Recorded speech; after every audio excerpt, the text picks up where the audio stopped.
Hello, and welcome to Rock, Paper, Swords, the historical action and adventure podcast. My name is Matthew Harfey. My name is Stephen A. Mackay.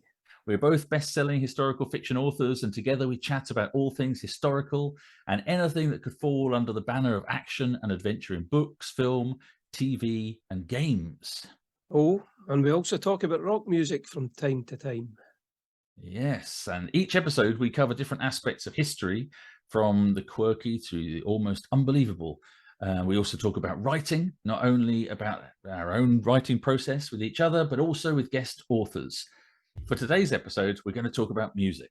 It shouldn't be much of a surprise that we're both massive music fans. Music is incredibly important to both of us, I know. Music is such a powerful thing and can serve many purposes, from entertainment to evoking emotion, to creating mood, and perhaps even to alter our minds and the world around us. So, Stephen, I know you're a keen lover of all things music. The first thing I was going to say is, what do you listen to when you're writing? Black metal. So what is black metal? Can you define that? It's usually extremely distorted everything, pretty much. All the instruments are, because it's so badly recorded, especially the older stuff. So everything's distorted, very distorted guitars. The vocals are basically just screaming. Sometimes they're not even in English. They're maybe in Icelandic or some of the bands have this kind of Viking theme going on. So it's basically, to me, it's like white noise. It really is just a noise. It's black noise. Yeah, exactly. So good point. What does the black mean in black metal? Because when you hear different genres of metal, well, I would imagine it's probably supposed to be like black magic, because a lot of these bands are mostly used to be kind of satanic or whatever. You know how heavy metal is, but this is taking it to an extreme. Particularly for this, for writing, for that purpose, it really works well. It lets me focus on what I'm doing, because there's no really any groove to it. Although there's vocals, you can't really understand them. You're certainly not going to try and sing along to them. So it keeps your brain hyper focused on what you're doing, because you're not sitting tapping your feet or wanting to lift a guitar, or you're not wanting to sing along. You know, like something like Def Leppard or Bon Jovi, like Living on a Prayer. If you could never concentrate while that was playing. I defy anyone to concentrate with that on. That's an interesting thing, because I listen to music. We talked about this before, and I'll go in a minute and talk about some of the things that I listen to. But when I do listen to, sometimes I listen to. I think I mentioned in the previous episode that I listened to Queen whilst I was editing. Yeah, well, that's slightly less. It's because I know the music so well that I can be kind of, part of my brain could be singing along to it, and even like air drumming or whatever, and the other part of me could be thinking about something else. But that's kind of a whole level of knowledge of that music. But you say you do that 40 years for editing, which is a different mindset to actually writing. Yeah, definitely. So, I don't do it when I'm writing. Yeah, right. No, I'm the same. For editing, I can listen to pretty much anything, because you're not quite as focused on what you're doing. Yeah. I think you're almost in another, like an altered state of consciousness when you're writing. I think. Well, I think people talk about that a lot, don't they? Writers often say they sort of get in the flow zone or whatever, and I very rarely do. And if I do, then it's only at 5-minute spurts. It's very limited. I find myself so easily distracted. But maybe you need to listen to some black metal. Maybe I do.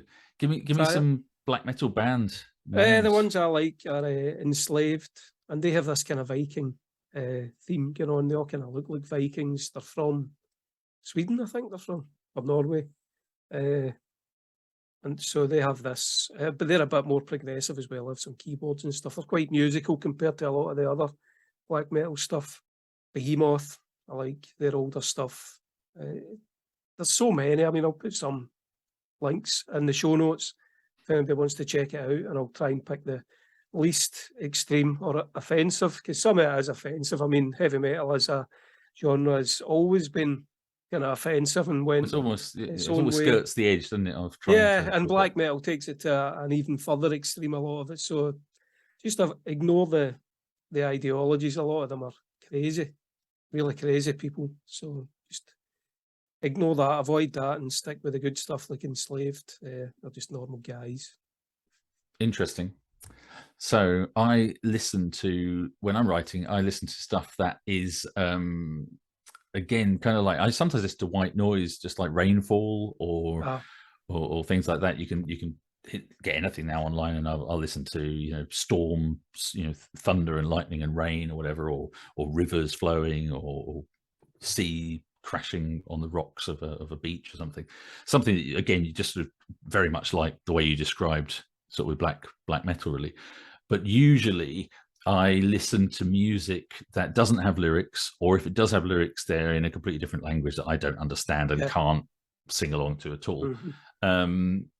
So in that category, I listen to quite a lot of, I think it's pronounced Vardruna. It might be Wardruna, but they're again Scandinavian, and it's very Viking-y sort of style stuff. So it's all about the runes and Viking mythology, and they've got sort of different sort of guttural chanting and stuff in there as well. Lots of sort of old style instruments, but really interesting, and it's very atmospheric. And if you're writing stuff set in the early medieval / dark ages, I find it very good, especially if you're writing, I don't know, something set in a darkened hall, or there's some sort of battle coming up, and people standing in front of each other in a shield wall in the sleeting rain or something. It's that sort of music. It really sort of gets you into that sort of vibe. So definitely a few books ago, I was listening to that a lot. And I listened to lots of sort of classical music or classical style music written for soundtracks for films, again, because it gives great atmosphere. Because, so I've listened, I'll just rattle off a few. I just jotted down a few before, which are ones I sort of go back to again and again. So I listened to Hans Zimmer, who did Gladiator and also Blade Runner 2049. I mean, he's done the music for loads and loads of films, but those in particular are great. He's done Dune as well recently, which is really good. They're really good because they just evoke great amounts of emotion. But Hans Zimmer in particular uses lots of big sounds that just sort of fill up your head almost. You're not getting it. I find it difficult, for example, Star Wars, John Williams music for Star Wars. I love Star Wars, but it's so emblematic, and so the music's so good that I know the music, and it kind of takes me out, because I'm almost like singing along to it, even though it's. And I'll put you straight into the Star Wars universe. Yeah, and I'm like, da, da, da, da, da, and I'm thinking of You'll think you're Han Solo or Chewbacca, maybe. Or more like Chewbacca than me, obviously. So Harry Gregson Williams wrote the music for Kingdom of Heaven, the film, the Ridley Scott movie. Trevor Jones, Last of the Mohicans. Howard Shore, the Lord of the Rings movies, which I listen to quite a bit as well. John Barry, the Dances with Wolves. James Horner, Avatar and Braveheart. So those are some of the sort of the soundtracks that I'll listen to randomly. Really, I'll decide on a day. I'll sort of sometimes just plug one in and just listen to it. Avatar, actually, the James Horner one for the sci-fi movie Avatar. For some reason, that one's really really good for writing. I find that really great. It's got lots of sort of choral stuff, and it just, I don't know, really gets me in the zone, even though it's sci-fi. But I think because it's sort of set in sort of this almost like a tribal setting, it feels quite archaic as well, the way it's put together. And the Wardruna one, and as you're saying, archaic, Bathory is a band that I like to listen to, and they were kind of the progenitors of Viking metal, and a lot of their songs actually have atmospheric pieces at the start, like you hear the wind and the sea coming in. That's like Wardruna's got that as well. So it really puts you into the moment with that, and then he starts his singing, and to be honest, he's not a very good singer, and he doesn't hide it, because it's as if he really is being this Viking, and it doesn't matter that it has to be polished or really good sounding. It's just he is this Viking, and this is his music, and it's exactly the kind of thing you want to listen to when you're writing a novel, really. Great. So hopefully there we've given some ideas, or we've given some ideas to people if they want to do some writing, or if they're writers and they want to listen to some music. I mean, I know lots of writers hate listening to anything and they just want total silence. But well, I looked this up earlier because I was thinking, is there actually a scientific study or anything that shows it is helpful? And there's more than one. There's some studies that show that music really helps you. Well, it was to study really, but for our purposes, writing and studying, it's pretty much the same kind of mindset, isn't it? So there was one website called headline.com, and they've got a link to a study in it. It shows that listening to music can reduce stress, can motivate you because music activates the reward centers in your brain. So it's almost like your brain thinks you're rewarding it by listening to music. So it helps motivate you. It can focus you because it trains the brain to pay better attention, and particularly to classical music. So I can see where you're coming from there with your list. And black metal's kind of similar, and that is kind of the arrangements are kind of similar. The lack of the really proper vocals and hooks, if you like. I can imagine Mozart. I'm going to say Mozart was alive today, be writing black metal. Exactly. I'm sure it would be. A lot of these black metal bands are called symphonic black metal because they have the keyboards and stuff. I don't like that stuff. I prefer my old Viking kind of inspired stuff than bits of keyboards going in and out. So I mean, there has been studies that show, and there's even studies that show black metal and death metal helps focus you even better because the vocals somehow are processed in your brain as just another noise because you can't make out the lyrics and what's going on in it. So there's definitely scientific reasons for us to be listening to this stuff and why it helps us. Yeah, I mean, Mike, I never really thought about it. I've always thought about it as trying to drown out the extraneous noises, really, of what's going on out around and about. No, I never really thought about it either until I realised we were doing this podcast, and I thought, better find something to talk about. So there you go. You learn something new every day, because I learned this morning. Well, that's good. That's good. And hopefully everyone else is learning as well. So learning with us. Learn with Matthew and Stephen. Hopefully. So so we talked about the process of writing and how we listen to music while we're writing. Interesting. I think it's interesting that we listen to different types of music, although there's a crossover in sort of that, how the brain interacts with them. And I've never tried listening to the black metal or death metal stuff, so maybe I'd be okay. You might love it. I might love it. Yeah, no, because it sounds like it sounds horrendous. I wouldn't. Well, it basically is. but it might work for this. But as I say, I listen to things like just Rainfall, and that's not. That's not music, so it's the same sort of thing. I don't know, by the way, if there's any black metal bands listening to this and think I'm trying to put it down by saying it's horrendous, it's not. Some of them are excellent, and most of the ones I listen to really are excellent when you sit and listen to it and focus on it. But for the purposes of this, it just really works well because of the way it's written and arranged.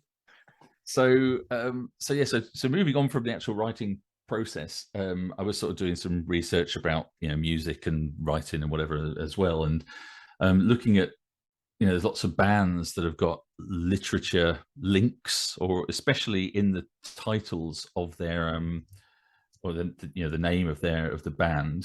If I can just click my own link here, which I can think of a few straight away. Iron Maiden, I've got more than one based on things like Dune. Yeah, so there's songs. So one thing, the songs I was going to say first, there's lots of bands that have got names. The name of the band comes from literature. So you've got quite a few of those. I found a link on mentalfloss.com to a few, but these are from classic literature. So you've got bands called Modest Mouse, which apparently comes from Virginia Woolf. Terrible name. Veruca Salt, which of course comes from we all know her. Charlie and the Chocolate Factory, My Chemical Romance, which apparently comes from the Scottish novelist Irvine Welsh, who did Trainspotting, but it comes from a Ecstasy, 3 Tales of Chemical Romance, which some essay or novel he wrote. Titus Andronicus, which of course is a Shakespeare play. I didn't know there was a band. The Doors, famously comes from the Aldous Huxley. Yeah, the Doors of Perception, Aldous Huxley thing. Steppenwolf, which I didn't know. What was it? Originally, the band was named The Sparrow. but they renamed Steppenwolf based on suggestion from record producer Gabriel Meckler, who had just finished reading Hermann Hesse's novel. So, a novel called Steppenwolf by Hermann Hesse. There's a band called Of Mice and Men, apparently, and the Steinbeck novel. Joy Division, which apparently comes from a novella called House of Dolls from a writer, Yale Feiner. Anyway, and other things, which I'm not going to keep reading the list. But yeah, so all these bands that have got names that have come from literature. But then also, as you were starting to say, there's lots of rock bands that we're particularly into rock, and probably others too. But I know of rock bands that have got songs that are directly linked to books. So you started to say something about Iron Maiden. Yeah, they've got, what was the one I said? I forgot now. You said Dune. It's called To Tame a Lando because apparently Frank Herbert hated heavy metal and he refused to let them call it Dune. So I think if it was me, I would have just binned it then instead of giving them the publicity, but they called it To Tame a Land, and it's all. I was going to say, if Iron Maiden are listening to this and they want to, or any rock band, and they want to write a song about my books, I'm not going to say you can't use my title, even if I didn't like the style of music. I mean, how stupid is that? I know. I don't know. Apparently, he hated heavy metal. Whereas they phoned up Patrick McGowan and asked him if they could use the stuff from The Prisoner, and he said, "Do it." Absolutely.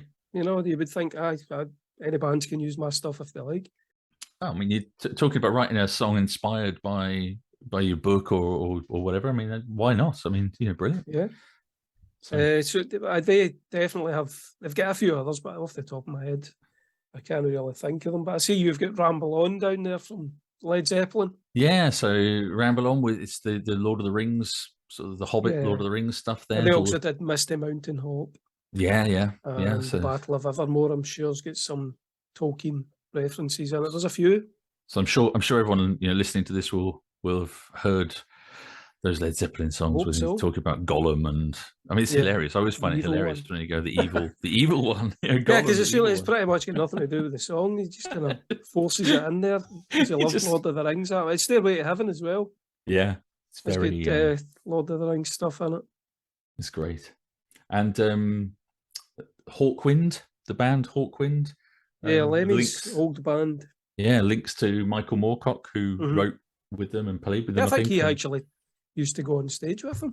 Yeah, I think he performed and he wrote some of the albums and stuff. Apparently, I was looking up the Warrior on the Edge of Time '75. Apparently, he got like a gold disc for it. He used to go, and they also had a naked dancer as well, a woman. Nice. Hippie style would be on stage dancing around completely naked. Maybe we should get that as well for my band. Well, yeah. I mean, maybe it's worth forming a band if we could have the as long as it's not naked dancer. You and me naked. You and me could just perform naked.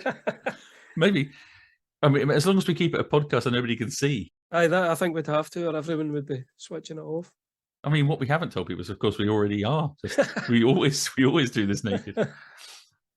The guests we get on are always a little bit shocked, but they shouldn't get into it. That's one of the instructions in the email. Yeah. So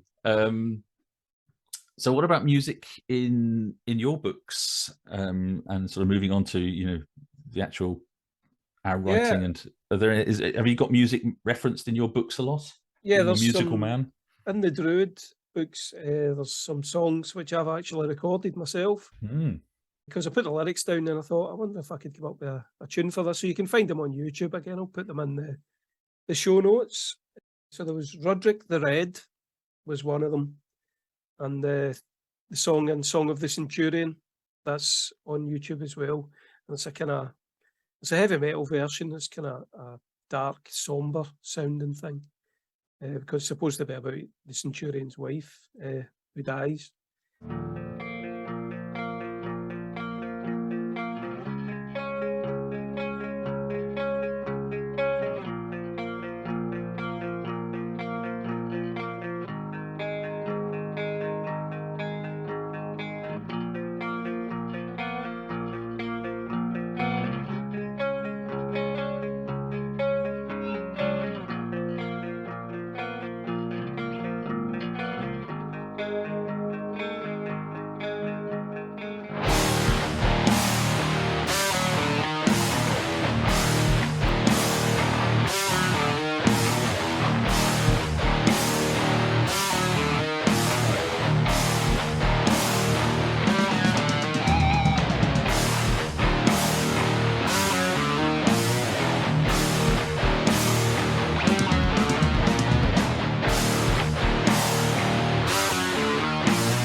So there's those two, and also in some of my Robin Hood stuff, there was one in particular where Robin and Alan Adale become minstrels to worm their way into this castle to free a young girl. So there's a whole section of them where they're singing the songs and stuff, and it's always good fun, I find, to describe a section where the characters are singing a song and you write the lyrics for them, maybe, and everybody gets into it, because it creates a very atmospheric scene. We all love music. Most of us, I think, love music. And if you're describing this, they're all sitting around drinking their ale and eating their food and singing along with these minstrels in a darkened hall. You know, it's a great scene to set in someone's mind. Yeah, I agree. I think you're really very brave, because it's very sort of Tolkien-esque that having the song, you know, the actual lyrics of a poem or a song in the body of the novel. And I've always shied away from it. I've always been scared of doing it, partly because it's a real, I feel kind of torn with the Tolkien thing, because I love Tolkien, and I love, to some extent, the songs and his poems that appear there, but man, do they go on sometimes. And there's too many, and they're going. I mean, sometimes, you know, Lord of the Rings, you've got like if it was just like a verse or something of a song, you think, well, fair enough. But some of them go on for like 3 or 4 pages, and you think, oh, what's going on here? Tom Bombadil's song was on for about 3 pages. Tom Bombadil, blimey, yeah, he's luckily cut out of the movies. We're getting hate mail over that now. Although I would love to have seen what they would have done with him. Yeah, it would be interesting. Maybe he'll appear in the TV series, because he's been alive forever, hasn't he? Yeah. Tom Bombadil, he's always been there. So, but yeah, it's interesting. So you've actually written the lyrics, well, I've never done, although I have got songs in my books, and I mentioned a couple of things about I've got a bard or a shope, a singer in The Serpent's Sword. So a guy called Leofwin or Leofwina. But I think one of my favorite bits from one of my books that I've got music referenced is in Wolf of Wessex, and it's a scene where Dunstan and Adwen, the young girl that he's traveling with, are in the forest, and it was very much inspired, I think, by Tolkien. I reread it this morning, and I was thinking, I can really see where this is inspired by Tolkien, traveling through a forest. And it's almost like one of the moments when the Fellowship, or maybe in The Hobbit, where they're traveling and they find the elves in the forest or something. It's one of those sort of scenes. Yeah, that rings a bell. And so if you're okay with it, I might just read a little bit and see what you think. Carry on. If it's boring, I'll edit it out. Exactly, you can do. So you have to really get into it. Okay. Sing it. It was so this is from Wolf of Wessex.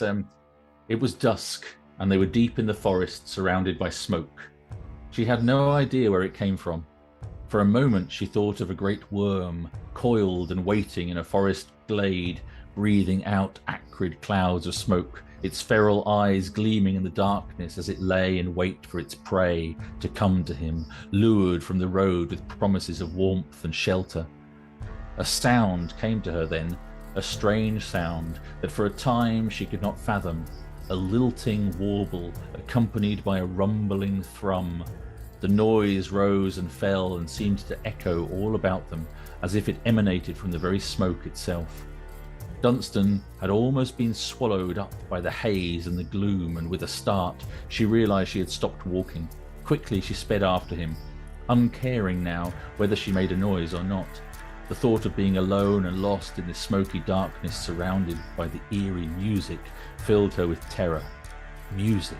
Yes, that is what it was. She suddenly understood the sounds, and all at once she could hear more than one voice, and there were words too, words of love and loss. She caught up with Dunstan. He turned to her with a grin. "Listen," he whispered.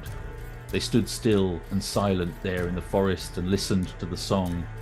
She did not recognize the melody, but it was achingly beautiful, as if the forest itself was singing of its loneliness.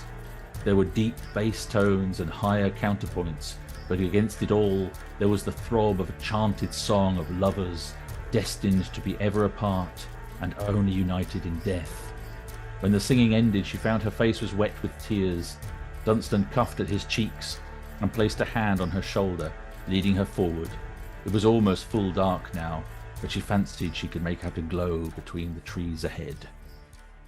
Nice. Yeah, I see what you mean about the elves. I don't know. I think it might have been the Hobbit. Yes, I can see when I mentioned the worm as well. So you've got like kind of the idea of the Smaug. dragon and the I was trying to smoke. remember what the name. Yeah, Smaug, the Smaug dragon, or Smaug or Smaug or Smorg, Yeah, however you I pronounce think it. it means smoke anyway. So Yeah, well, it's funny because in this, so for anyone who hasn't read it, they're actually, they meet the charcoalers, and these are kind of people that are, at least in the Wolf of Wessex, they're marginalized from society because they live in this, you know, this world filled with smoke and soot, and they're and the leader of the charcoalers, the leader that they meet is called Smoker, which right, smoke. so there you go. It fits perfectly. Yeah, I that's like obviously to where give, Tolkien get the name as well.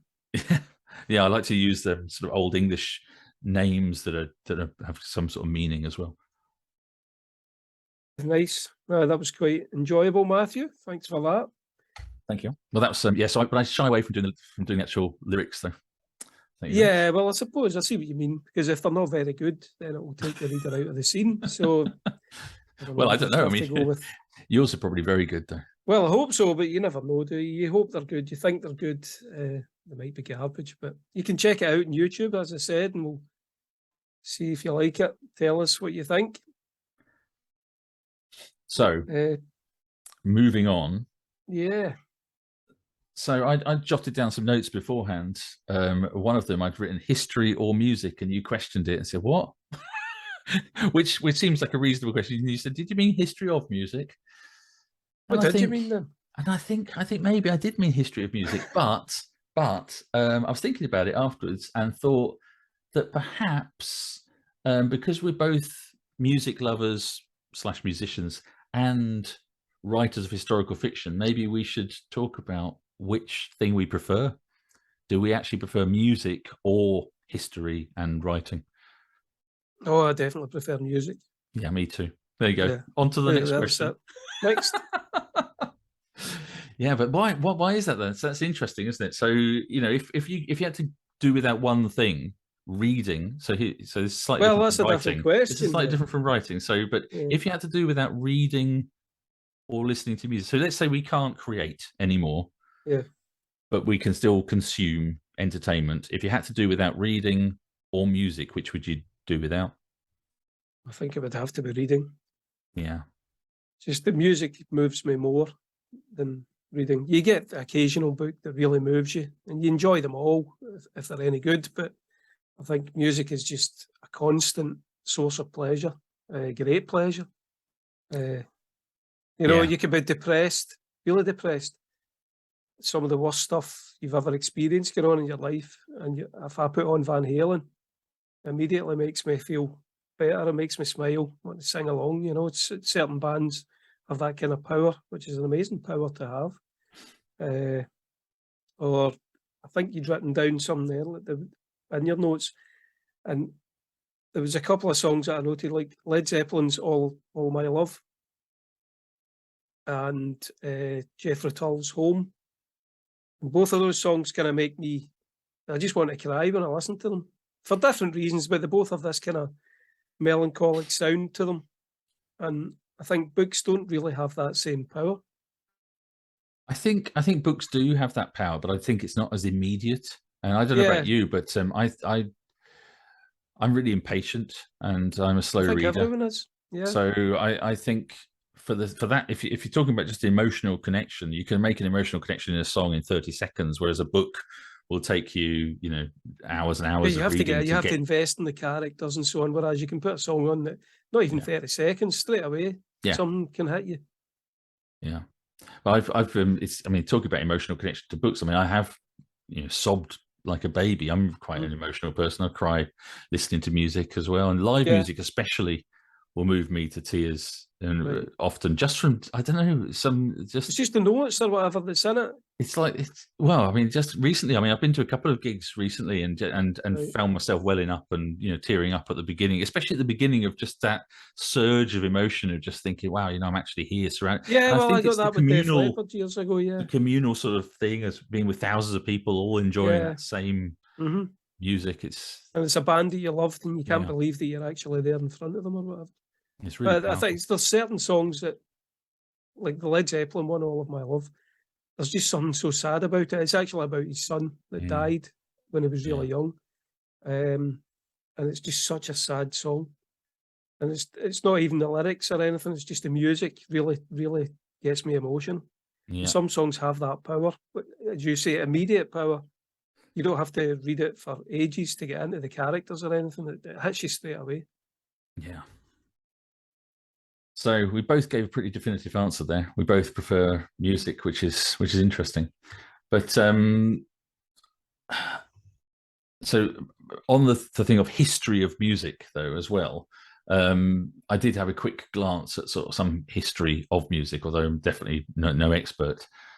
And possibly there's lots of debate apparently about when music really started to be a thing, and of course it's very difficult to know because there's no recordings or anything. But they found certain instruments, flutes and whatnot, from right back in the so upper Paleolithic. I mean, you're talking at least 40,000 before Christ, or whatever the term is, before present, BP, before present. I would imagine that they always had music. I mean, you see the guys out working on the roads and they're all singing and whistling and stuff like that. Yeah, and that's interesting because it's talking about the origins of music as well. There's lots of questions and theories around why music evolved in the first place. Because obviously there's music, other I suppose other animals like birds, Birds, obviously, yeah. and whales have Mhm. songs. So I don't know if it's the same evolution that's created those things, but there's all sorts of things. I mean, one of them is about how it could help sexual selection, which I guess is like birds, really, and that communication as well. What do you mean? So if you're an excellent guitar player, the women will like you. Maybe not guitar player, because of course you're talking about in the Paleolithic, so there was no guitars, so you'd be screwed. You've got to be a great singer. Actually, you're a good singer too, so you're all Maybe right. that's why they invented guitars then. for the guys who couldn't sing. Yeah, maybe. But of course we know, nobody knows. So apparently there's, I mean, the theory has been criticised. I'm sort of skimming through this article here and saying it's been criticised because there's no real evidence for it. You couldn't prove any of this. You can't prove any of this stuff. No. People like music; they're going to make it, I think. Yeah, and so it's whether you were talking about the people working together. So one of the theories is around how it assists in organising cohesive labour. So that's exactly what you're saying. They're sort of singing. Well, one of the things I've noted down was, like, in the books we read, maybe not the ones we've written, but the Roman stuff, the authors always put in like the marching chant where they're walking along marching, and they have this chant going on. It instills a sense of camaraderie. And in one of my books, I can't remember which one, I think it's the Druid, the whole army basically, the Druid gets up on a big rock in front of them and conducts them in this battle chant, and they all start singing. So it's like the entire army's all singing along with Bellicus the Druid. And I think that's, it would engender a real sense of brotherhood. I think if you're all singing along, you're all having a good drink before the battle, when you might die the next day.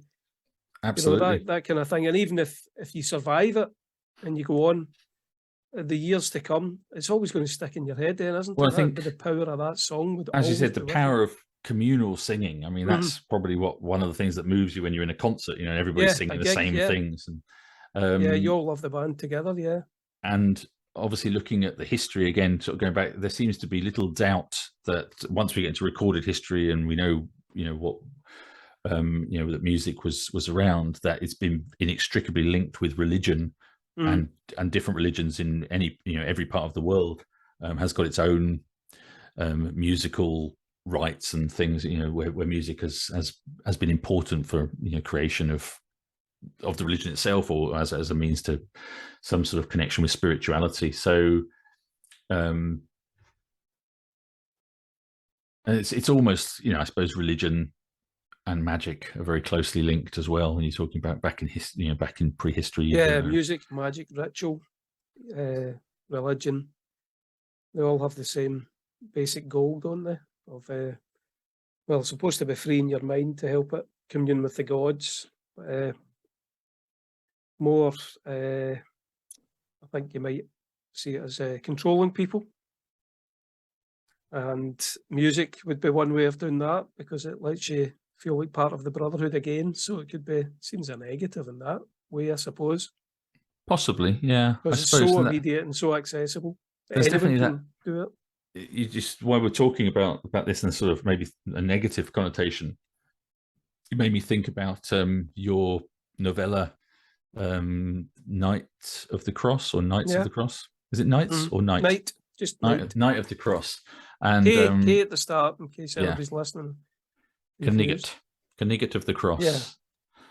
And in that there's the strange Lovecraftian sect, and they've got sort of chanting and singing going on there, which is very reminiscent of the H.P. Lovecraft stories. But I love that story of yours. It's really great. Well, that tune is actually based on a death metal band called Nile, who do Egyptian stuff and Lovecraftian stuff as well. But they've got this chant that goes Ara, Ara, Dagon, and it just repeats that.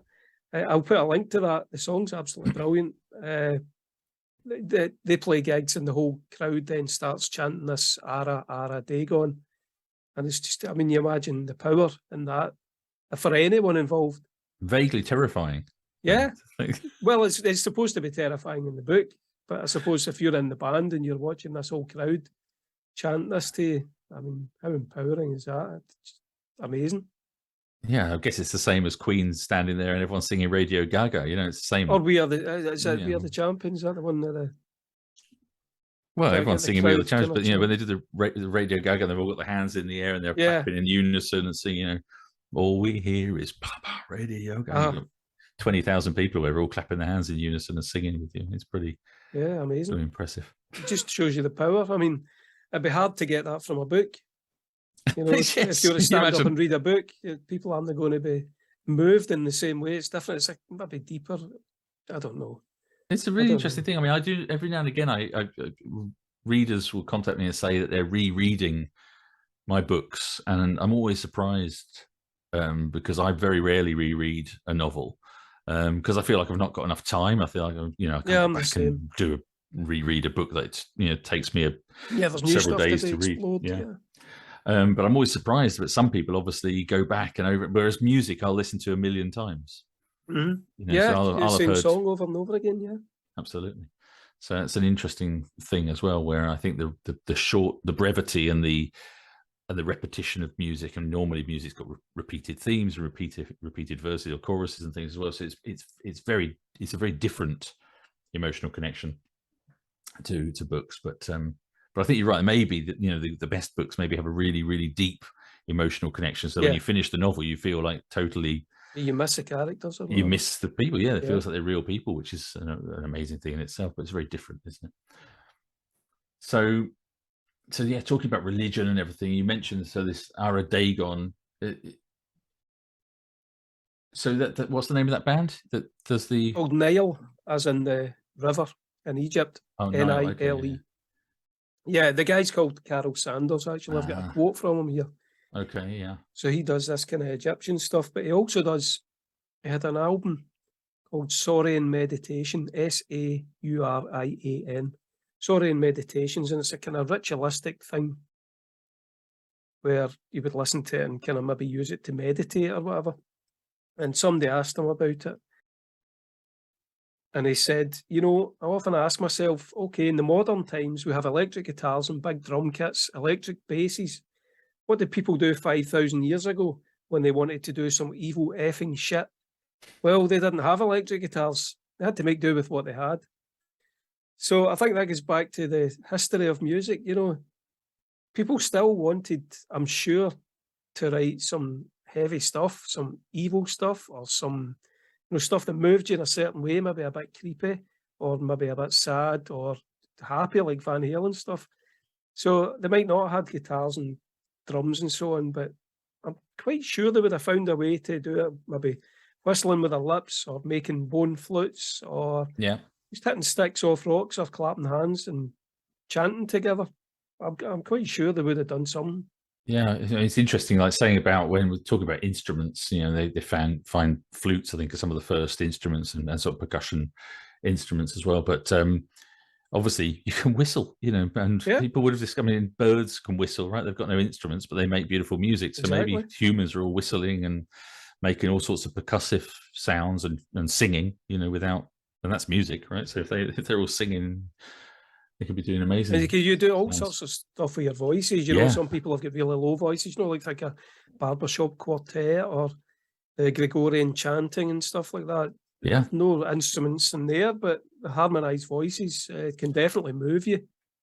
It's interesting. I was reading, because I'm researching the new novel, and in that I found that Charlemagne, or Carolus Magno, he was partly responsible for Gregorian music going throughout Europe because he loved it so much. He made he I can't remember the exact read so much stuff, but basically I think he liked it so much that he instigated different new churches when they came, that had to bring people from Rome that could teach this chanting. It was called, they called it Romanized singing or something, but basically it was this Gregorian chant. Well, that is interesting. So he was basically like the MTV of his day. Yeah. Yeah. So apparently he was push the stuff forward and get people to listen to it. Yeah, I'm gonna see if I can find the exact thing. But yeah, basically he was really into that type of music, which is. So that he must have had like a whole chorus that available to him to sing for him then, because obviously they never had recordings back then. Yeah, that's right. Yeah. So that's something for the people at the very top of the social scale. But then I suppose the people at the bottom of the social scale could become involved and be one of the ones singing it. So music's for everyone, really. Yeah. Whether you're at the top or the bottom. I can't find the link, as typical. But anyway, I did read it somewhere, but yeah. You made it up. Yeah, I made it up. I'll find it afterwards. But yeah, it is interesting though that music's a big thing. Yeah, well, it moves you in so many different ways. I just realised I've got this noted down as well. Like during the pandemic, so when everybody was at the very start of COVID, because I've got kind of mild asthma, and they made such a big deal of this COVID thing, I was terrified that I was going to catch it, or my kids, keep them all indoors, and we were all frightened. Yeah, well, everyone was terrified. I was terrified as well. We all were. Yeah, and every now and again, it would get really bad for me, and I would, would come into my wee study, and I would just lift up a guitar, and I would just start playing. And, after like 30 seconds or a minute, the fears would just disappear and I would just be absorbed by this, just noodling around on the guitar. It's amazing how it focuses your mind so much, even when you're not really playing anything like a recognisable tune or anything, you're just messing about on it. But yeah, that is the power of music. Well, I have now found the quote, so I will go and tell you about it. So it's from I don't know how, I haven't researched how accurate and how authentic this is. So if somebody now comes back and says it's absolute rubbish, but this is off a web. This is off Mental Floss again. So this is just me searching the web for Charlemagne and sort of just reading everything that I could find. I just actually literally today just had a book delivered, Charlemagne, by Johannes Fried, and it's translated by Peter Lewis. But yeah, so I haven't read that yet, so maybe it will be mentioned in there. But so yeah, church music flourished during Charlemagne's reign. Charlemagne loved church music, particularly the liturgical music of Rome. At his request, Pope Hadrian I sent monks from Rome to the court of Aachen to instruct his chapel's choir in 774. This event helped spark the spread of traditional Gregorian chants through the Frankish churches. And in 789, Charlemagne also issued a decree to his empire's clergy, instructing them to learn and sing properly the Cantus Romanus, or Roman chant. Music schools were also founded under Charlemagne's reign, and monks transcribing music helped preserve the Gregorian chant into the present day. Now that's interesting because I don't actually know anything about Charlemagne. Yeah. That's how I'll pronounce it, being Scottish. But I never realised it was as far back as that. 774. Yeah. So That's really he's deep in the early medieval contemporary. period. He's contemporary with Offa of Mercia and Offa's Dyke, and it's a long time ago. Is the king of the Franks at the time of the beginning of the Viking age, so 793. So my Hunelaf books start then, and so he's alive for like the next 20 years or so. So he dies in the early 800s. So it's quite interesting to think that you've got them on one side, Alfred or whatever, and they're all doing this Gregorian chants, and then the other side you've got Bathory singing their Viking metal. If they really were doing that shit, because I don't know, I kind of maybe we weren't playing with guitars, but I'd imagine there would be a quite an interesting contrast in the styles of different musics at that period. Yeah, there would definitely be different styles of music. Yeah, but I mean the Gregorian chanting's much more. I don't know how to describe it, but it's more like a band thing, isn't it? Because there's more than one person. It's more focused on a harmony style thing. I think it lends itself much more to being written down. Like it says here, it was written down by the monks, and had sort of some formalized music tradition. Yeah, formalized. That's it. Yeah, rather than just one guy, a druid or a bard or whatever. Yeah, singing a song and people joining in with it. Yeah, so there you have to sing the harmonies. You're saying, well, I'm going to sing this note, you're singing the third, and then you sing the seventh or whatever. And we're all singing some chords together, and it's all very much written down and sort of worked out in advance. It's not just guesswork, or done by just sheer folk singing along. Not just by talent or whatever. It's actually and also rehearsed. I think so. Gregorian chant, it'd be a lot more rehearsed. That's interesting. But yeah, I found it interesting. Just sort of sprung to mind now. I'd forgotten that when we were doing this. You read so much, don't you? We're going to do another episode one time about research and how we approach research, but you read so many little snippets of information. You forget where it came from. That, they're all just sort of seeping into your head. But yeah, that stuff is for Christian rituals, and obviously it's hymns in praise of God. And again, it's back to the ritual side of music would be the Gregorian chants to get you in a certain mindset and everyone all focused on praising God, basically. Yeah. Whereas other stuff, like we haven't mentioned stuff that we would just listen to for pleasure. I like to listen to stuff like, say, AC/DC or Slayer, Metallica, and Van Halen again. It's just stuff for pleasure. It's not supposed to do anything. It's not supposed to make you in a meditative state. No. Or worship a god or anything. It's just for sheer pleasure, and it's just great fun. It's tap your feet and sing along and get the guitar out and jam along with it. Connect to your own human side. Yeah. Often songs about love and loss and whatever. They've got an emotional kind of more base emotion. That's just, actually, like sex and stuff. I mean, it's often that in sex, rock drugs, music. and rock and roll, isn't it? And it's very sort of those base emotions, but of course they're emotions that everybody has. And so they can elevate you to that state of excitement or whatever. I mean, it's interesting talking about sort of getting to different states. We talked about what we listen to when we're writing, but we haven't talked about what we listen to when we're reading, and if we listen to music at all.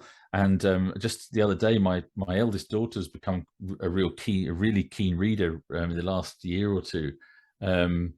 I mean, she's in her early 20s now, but she didn't really take to reading until, I mean, she read a bit, but she's really, really got into reading during lockdown, I think. I think it's the last sort of year or two that she's really got into it. And she was saying to me the other day that she thinks that all books should have a playlist, and they should tell you which songs to listen to sort of get the emotional connection that the writer kind of expected you to have with the books or something, which I thought was really interesting.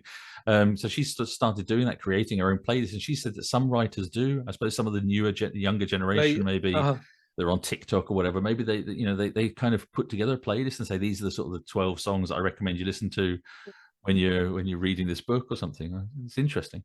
It's interesting, but it's a terrible idea. Why? Well, I mean, it's all right to make up your own playlist, but if I made up a playlist, you wouldn't like it.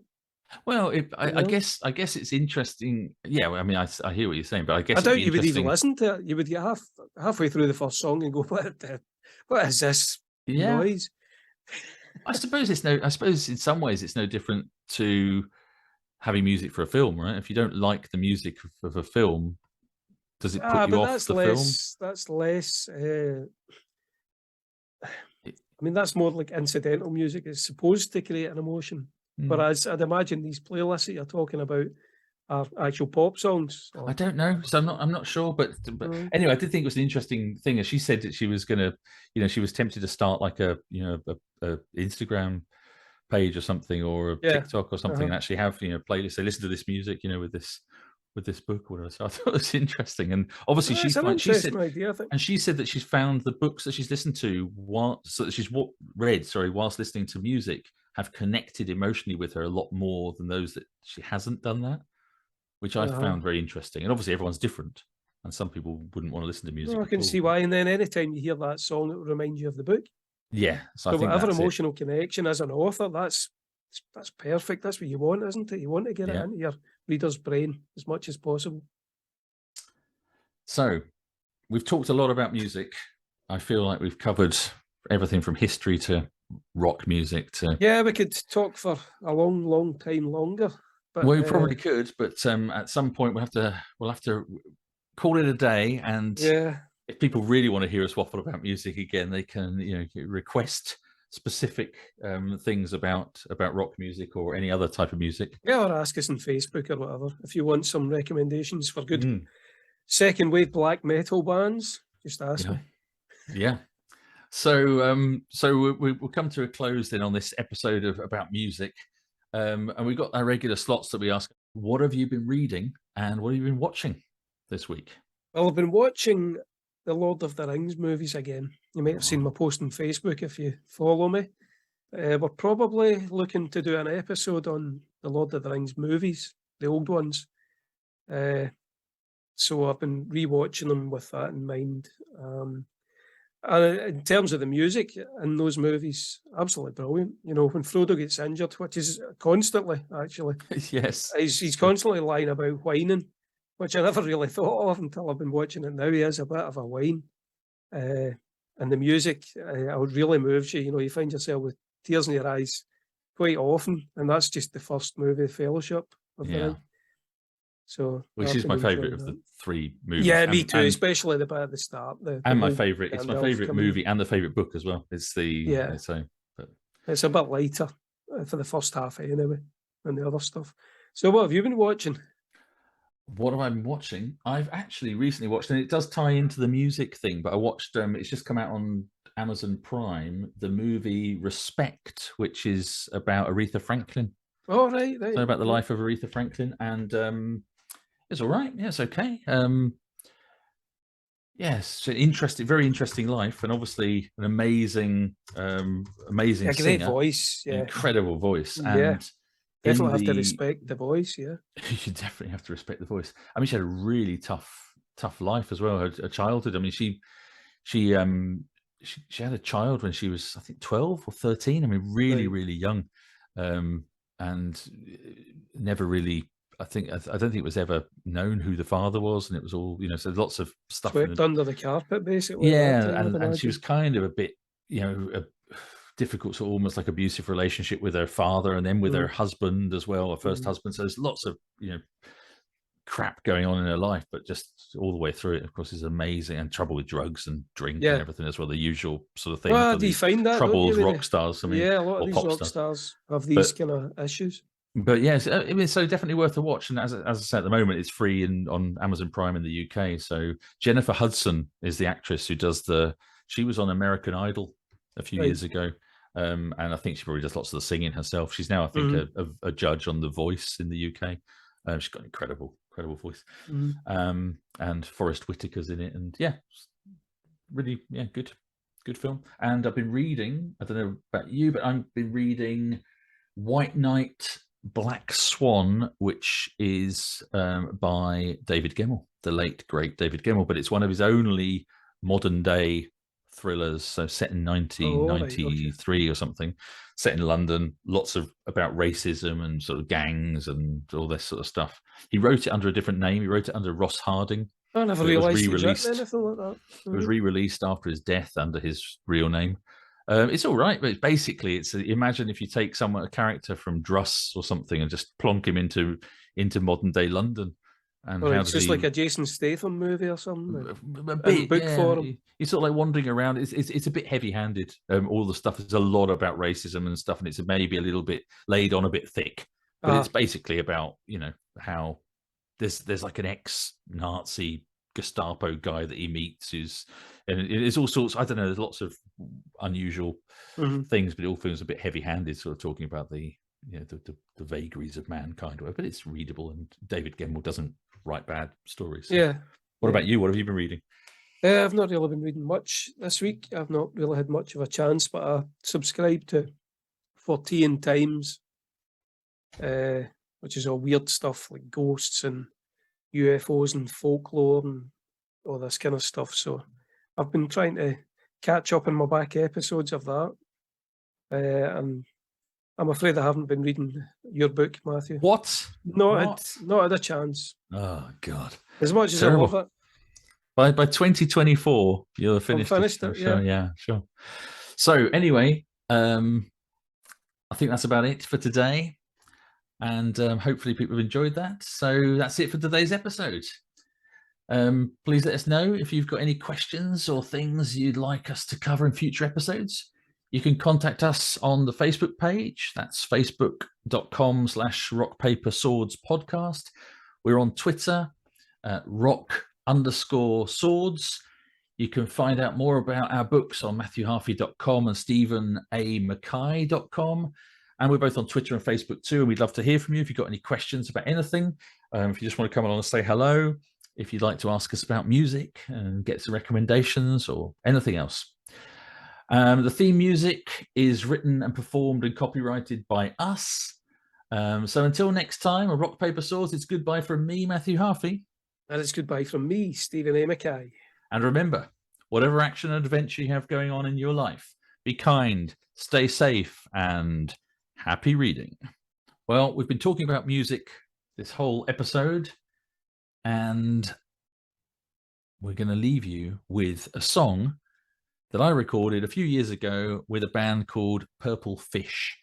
The song's composed by Roger Marsh. The lyrics are by Roger and me, and is performed by me on vocals and the band Purple Fish, who are Paul Hale on keyboards, production, engineering, percussion, Mark Smallman on guitars, Roger Marsh on bass and acoustic guitar, Hannah Butler on drums, Adrian Hale on backing vocals, and as I said, me on lead vocals. This is called, what's it called? It's called Sail On, and it was inspired by The Serpent Sword, the first book in the Bernicia Chronicles. Enjoy.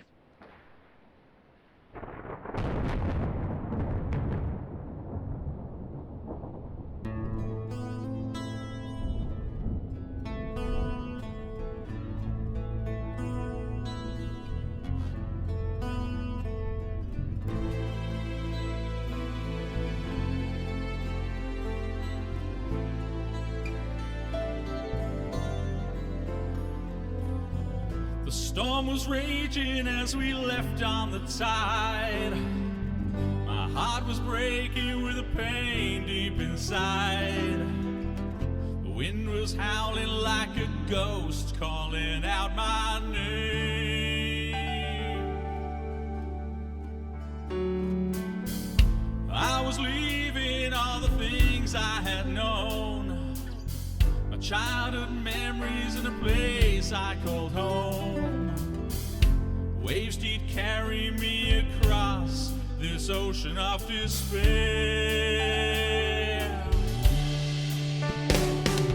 Sail on, sail on, sail on. Am I cursed forevermore?